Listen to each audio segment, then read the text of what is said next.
For centuries, families across the world have tried to preserve their bloodlines, convinced that purity would protect power, tradition, and legacy. But history has shown something far darker. When a lineage becomes too closed, too guarded, the consequences can twist into the unimaginable.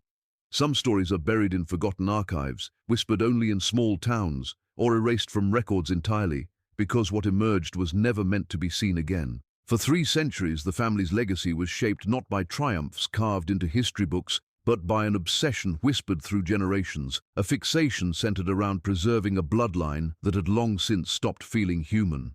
Their traditions began in a remote valley where isolation wasn't just a circumstance but a rule enforced with almost religious severity. Each generation was taught that their lineage carried something ancient, something fragile, something that could not be diluted under any circumstance. Children grew up hearing stories not of heroes or saints, but of ancestors who strayed from the rules and vanished from records as if they had never existed. Marriage was never a celebration of love, but a quiet transaction, chosen by elders who claimed to understand the balance of the blood better than anyone else. Outsiders who courted members of the family were warned once, and then never returned to ask twice. Over time, isolation became their identity, a cage built so slowly that most family members mistook it for protection rather than captivity. As decades turned into centuries, traditions hardened into rituals. Newborns were inspected before being named, measured against impossible standards, recorded in yellowed journals kept under lock and key.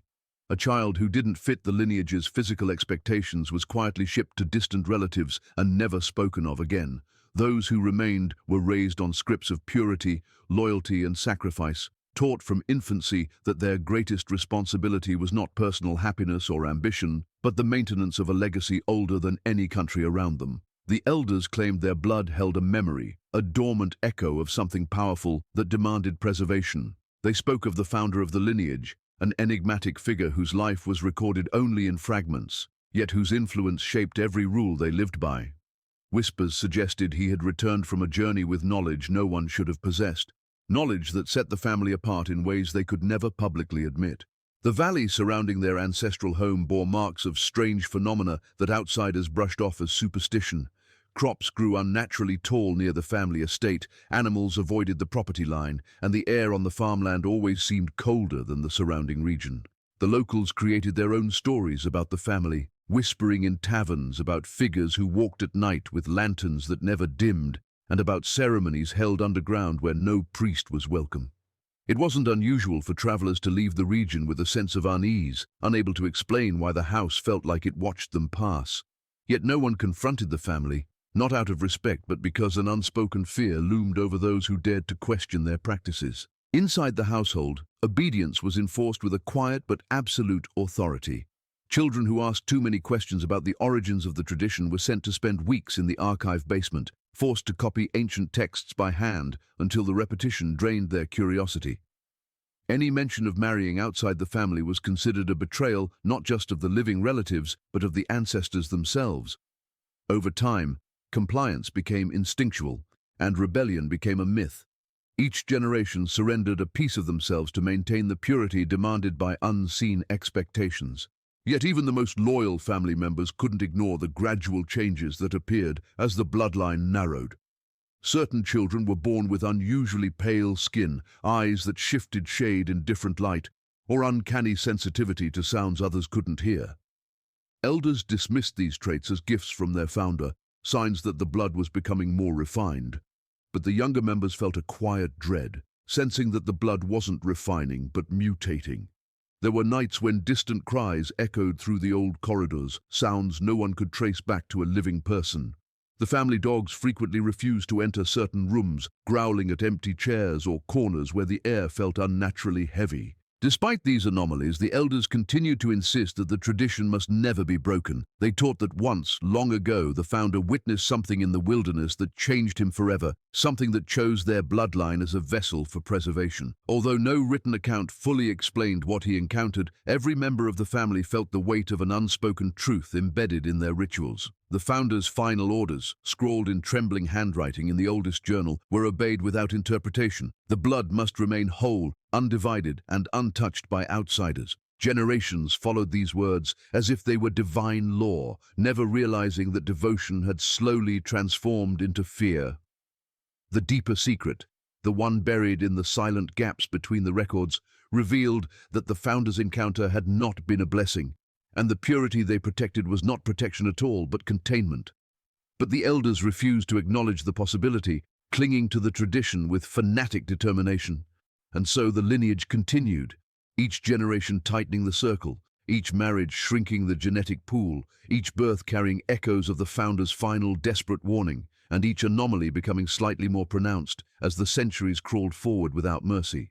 The birth of the child was supposed to be a moment of celebration, another carefully anticipated step in a lineage that had been curated, preserved, and controlled for so long that most family members could no longer imagine life outside the boundaries set by their ancestors.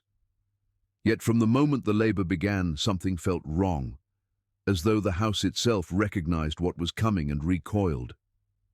The midwives, all longtime servants of the family and accustomed to the rigidity of their traditions, reported an unnatural stillness in the air the moment they entered the birthing room.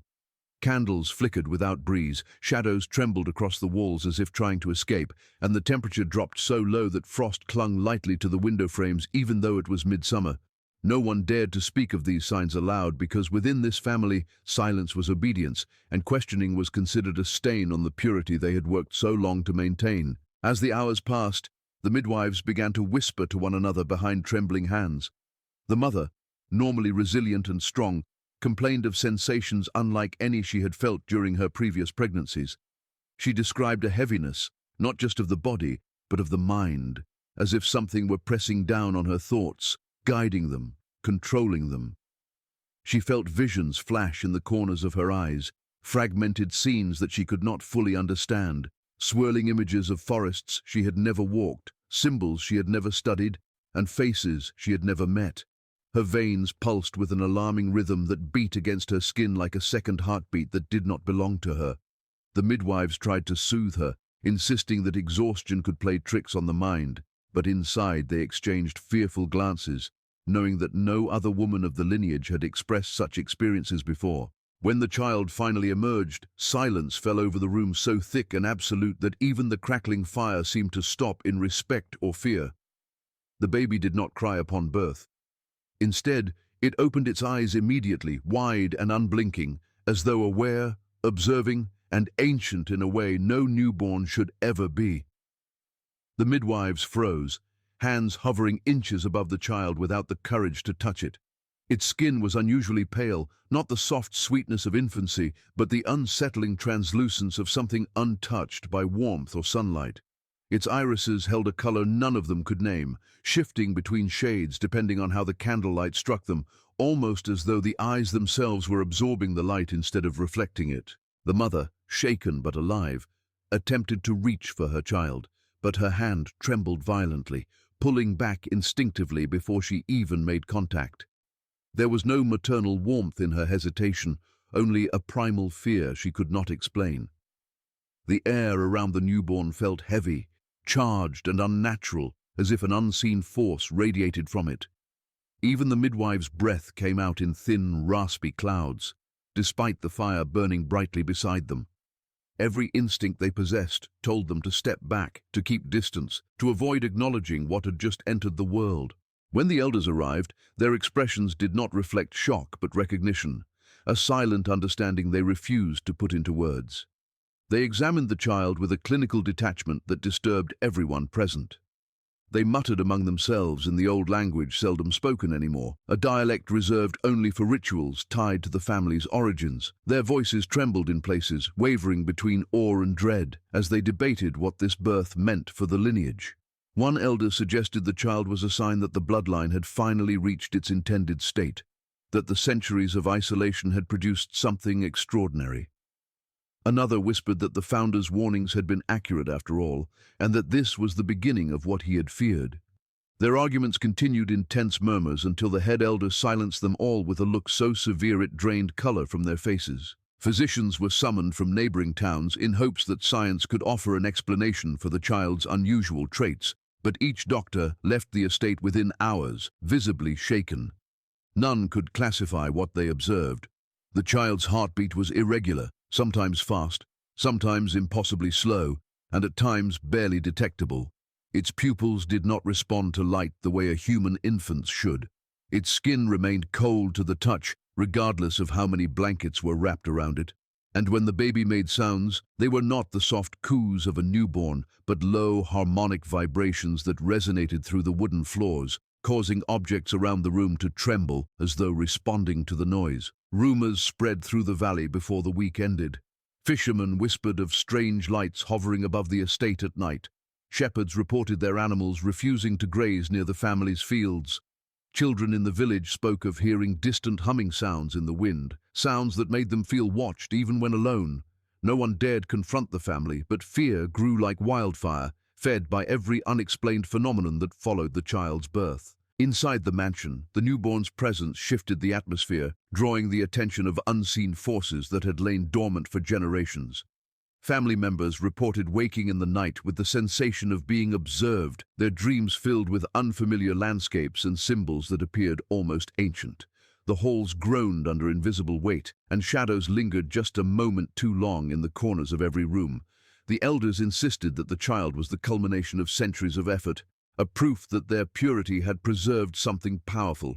Yet beneath their rigid confidence lurked an unspoken terror none dared acknowledge in words. The rituals that shaped this family's existence were not born from superstition alone, but from a history so deeply buried that even those who practiced the traditions no longer understood their full origins. They followed them because they were taught to, because every generation had been reminded that protection came only through obedience, and because the cost of defiance was whispered about in half-finished stories that ended with people disappearing from the family records entirely. These rituals began subtly in childhood, woven into daily life through gestures that seemed innocent at first. Children were taught to trace symbols over their beds before sleeping, to never leave a mirror uncovered at night, and to recite a set of vows before accepting any gift, even from their own parents. They learned to avoid certain rooms during certain hours, to remain silent when passing portraits of ancestors, and to never ask questions during the family's seasonal gatherings beneath the estate. Over time, these behaviors became second nature, small acts repeated so frequently that they felt less like rules and more like reflexes. But the older members of the family knew the reason behind these rituals, even if they no longer spoke it aloud. They guarded journals written in cramped handwriting detailing the first signs of a presence that had attached itself to the bloodline centuries earlier. These journals described the founder's return from an expedition into a forest considered cursed by neighboring villages, a place where compasses spun uncontrollably and animals refused to enter. When he re-emerged after weeks of presumed death, he was a changed man, carrying with him a set of instructions he insisted were not his own. He dictated them feverishly, claiming that a force older than humanity had chosen him, that its knowledge would elevate the family to something beyond mortal limits, and that the blood must remain pure so that the gift would stay contained. His words were preserved, taught and obeyed long after anyone questioned whether they were the ravings of a madman or the warnings of someone touched by something far more sinister. As the bloodline continued, each generation added its own layers of meaning to the rituals, modifying them as needed to fit the evolving anomalies within the family. With every child born displaying small, strange traits, the rituals became more elaborate. Elders began conducting examinations in candlelit rooms filled with symbols carved into the floors. Every newborn had to undergo a silent hour of observation to check for irregularities that might suggest the blood had shifted again. Families gathered for nocturnal ceremonies where they poured wine onto the ground instead of drinking it, letting it absorb into the soil near the ancestral crypt. They conducted offerings to unseen forces, leaving bowls of milk at the foot of certain trees, which were always mysteriously empty by morning. The rituals were performed with grave seriousness, each detail executed with precision, not because they wanted to honor their ancestor, but because they feared what might happen if they failed to maintain the fragile balance that had held for centuries. Over time, these practices shaped the psychological landscape of the family. Children grew up believing that danger lurked in every misstep, every broken rule, every deviation from ancient instructions. Their identities became intertwined with obligation, fear, and the unspoken certainty that something was always watching. By adolescence, they understood that their rituals were not symbolic but necessary, and that even the smallest error could awaken forces that slept within their blood. They noticed how the air inside the estate changed during certain nights, becoming charged with static or falling into unnatural silence. They noticed how elders would tremble before reading passages from the old journals, and how new brides wept quietly the night before their first ritual, realizing that marriage meant surrendering not to a partner but to the legacy itself. As the child of the 15th generation began to grow, the rituals intensified with an urgency that frightened even the most devoted members of the family. The anomalies that had once been subtle were now impossible to ignore. When the child stared at an elder, the candle flames moved in the opposite direction of any draft. When the baby slept, the house settled with strange groans that echoed through the walls like distant whispers. When the child made sounds, objects in nearby rooms shifted slightly, as if nudged by invisible hands responding to its voice. The elders interpreted these signs as evidence that the lineage had reached a pivotal moment. They increased the frequency of their rituals, holding midnight gatherings where they attempted to identify which aspect of their ancient practices needed reinforcing. The ancestral secret, however, was becoming too heavy for even the rituals to contain. The journals documented warnings that a time would come when the bloodline would no longer be able to bear the burden placed upon it, when the force preserved through generations would break through its restraints and seek expression in a way no human body could withstand. The elders tried to protect the younger members from this truth, but the presence of the newborn made secrecy impossible. The house seemed to pulse with awareness, the land trembled in quiet intervals, and the family felt the unmistakable sensation that something long dormant had awakened within their lineage, responding to the rituals not as barriers, but as invitations. The moment the child arrived, the atmosphere inside the estate changed so subtly at first that many dismissed it as nerves or imagination. But with each passing day, the changes grew harder to deny. Animals were the first to react. Horses that had served the family for decades refused to approach the stables closest to the nursery, snorting and pulling back as if sensing a predator hidden behind the walls. The family dogs, once loyal protectors, began pacing nervously whenever the child was carried into a room, their ears pinned back and their eyes fixed not on the baby but on the empty space just above its head. Even the birds that nested in the trees surrounding the estate altered their behavior, falling silent when the child was brought near a window, as though the presence behind the glass commanded both fear and reverence. Inside the house, the temperature fluctuated wildly depending on where the child was placed. Rooms grew uncomfortably warm or suddenly icy, despite the consistent conditions outside. Servants whispered that they could see their breath in certain hallways, even when fires burned in every hearth. The elders insisted these were signs of spiritual sensitivity, claiming the child was simply attuned to forces the rest of them could not perceive. But the younger family members sensed something far different in these shifts, something unnatural that made the hairs on their arms stand upright whenever the child turned its gaze in their direction. Soon, even the walls seemed affected. Paintings that had hung undisturbed for generations began to tilt in their frames. The floorboards creaked at unusual hours, not under weight, but as though something moved beneath them, tracing patterns that aligned with the child's restless sleep. At night, soft humming echoed through the halls, a low vibration that made glass tremble on shelves without ever quite falling. The elders attempted to dismiss these incidents as structural quirks or changes in weather, but they could not hide the tension etched into their expressions each time the house responded to the infant's moods. The family members closest to the child began experiencing disturbances of their own. Some woke with unexplained scratches on their arms or shoulders, thin and delicate as though drawn by a child's fingernail. Others described dreams that did not feel like dreams at all. Visions of dark forests, spiraled symbols carved into ancient bark, and shadows that moved with intelligence rather than instinct. A few spoke of hearing whispers in a language they did not understand, but somehow recognized, a language with rhythms that matched the pulse in their veins. The elders ordered silence about these experiences, reminding everyone that fear fed the unknown and that the lineage must remain united in purpose, even as the truth stretched their unity to a breaking point. Stranger still was the influence the child exerted on the behavior of people within the household. Servants who had worked faithfully for decades began acting strangely, forgetting tasks, losing track of hours, standing motionless in hallways as if listening to something only they could hear. Some refused to enter the nursery altogether, claiming it made them lightheaded or nauseous. A few even left the estate without notice, abandoning their positions with no explanation other than a deep, instinctual urge to escape whatever lingered within those walls. Rumors whispered between them suggested that the child's presence pressed on their minds like a weight, bending their thoughts until they no longer felt like their own. The family members themselves were not immune. The mother's demeanor shifted in unpredictable ways, swinging between intense protectiveness and moments where she could not bear to look at her child. The father grew unusually forgetful, often standing outside the nursery door with no memory of why he had gone there.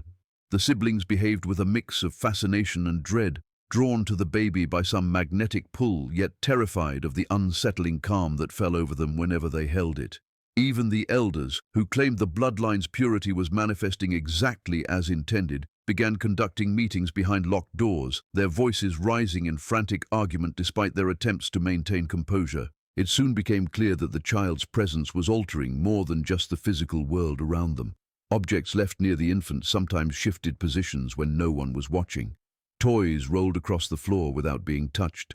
A cradle, once found swaying gently on its own, continued to rock even after the child had been removed. And when the newborn cried, the sound did not echo like a normal infant's wail, but resonated through the beams and pillars of the house, creating a strange vibration that made the entire structure feel alive with tension. Animals outside the estate reacted even more strongly as the days passed.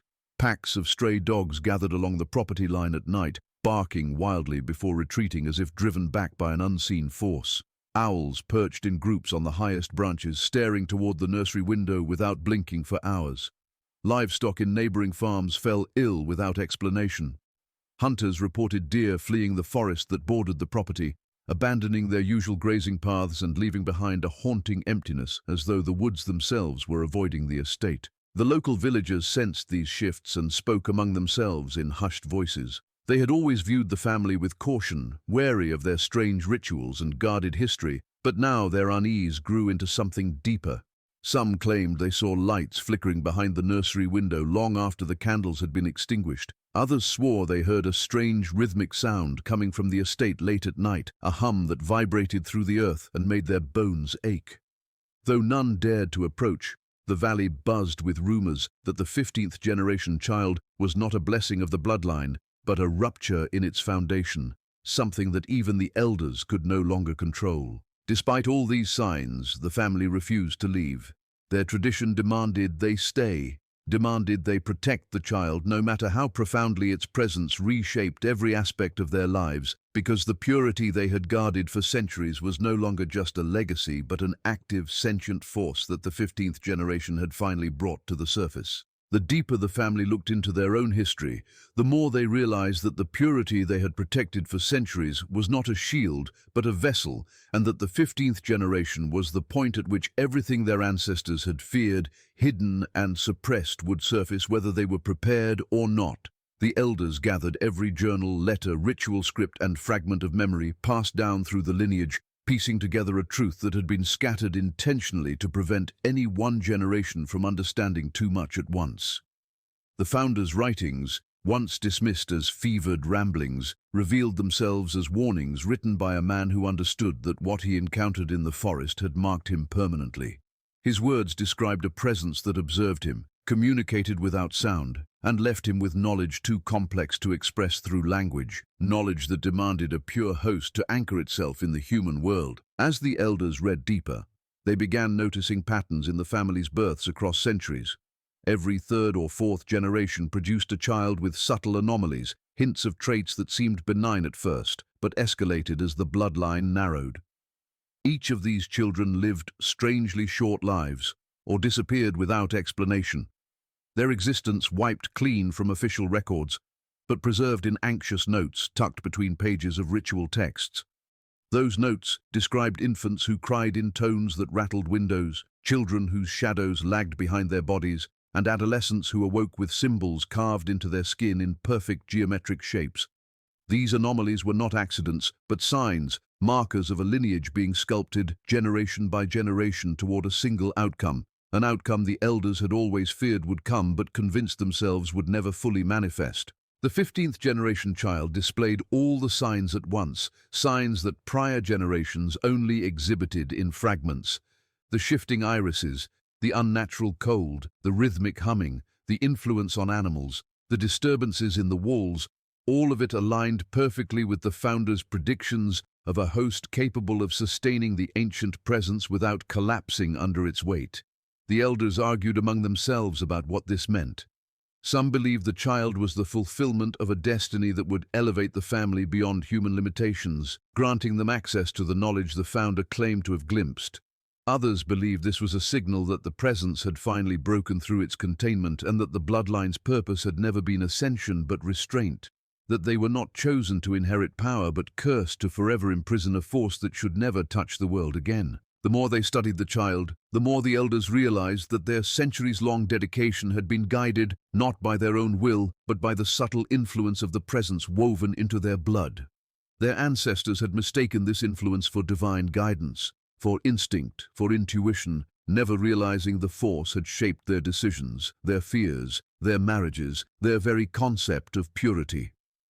It had steered them like pieces on a board, narrowing the bloodline intentionally so its essence would accumulate across generations until the 15th child was born with the perfect configuration to house it completely. As these revelations spread quietly through the estate, the family began behaving differently, each member responding to the truth in their own way.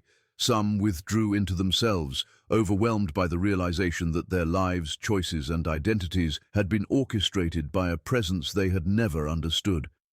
Others became more devoted than ever, clinging to the rituals with renewed fervor, believing obedience was the only thing preventing catastrophe. A few younger members contemplated leaving the estate, escaping into the world beyond the valley, but every attempt to do so was thwarted by strange coincidences, sudden illnesses, or overwhelming dread that pressed on their chests the moment they approached the gates. The presence within the child grew stronger as weeks passed. Shadows moved in sync with its breathing even when no light source should have made them move.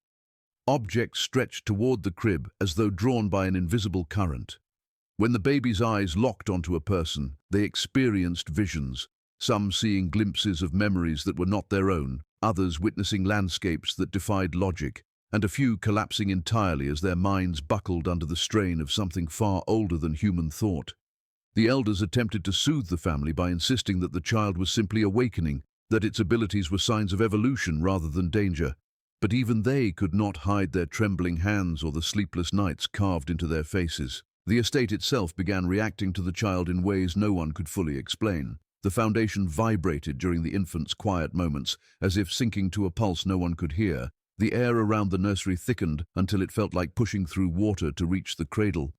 Lights flickered in predictable intervals corresponding to the baby's breathing, and at night, faint geometric patterns glowed on the wooden floorboards before fading as quickly as they appeared. The family archives, once untouched for decades, fell open on their own, as if guided by unseen force, revealing pages marked by symbols that were not present the last time the elders had studied them. The valley outside suffered its own transformation. Plants near the estate grew in spirals instead of straight lines. Animals migrated away from the region entirely. Unusual storm patterns formed above the house, with lightning that flickered silently in the sky without thunder ever following. Villagers began reporting strange sensations in their sleep, claiming they heard humming that seemed to vibrate inside their bones. Some swore they saw figures moving through the fog surrounding the estate, silhouettes that never quite matched the number of people living inside. The family finally understood that what they had preserved for 15 generations was not a legacy, but a threshold, and the child they had brought into the world was the point at which that threshold had finally begun to open.